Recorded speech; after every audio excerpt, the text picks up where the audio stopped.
To change your code, enter *5. You will be prompted to enter your 4-digit code. Ours is 1234.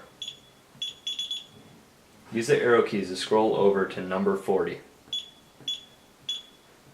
Now press star to enter.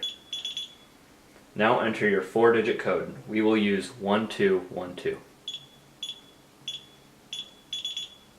To exit programming, enter pound twice.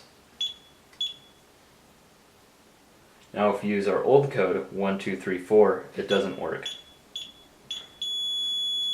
If we try the new code, 1212, the system begins to arm and we can use our new code to disarm as well.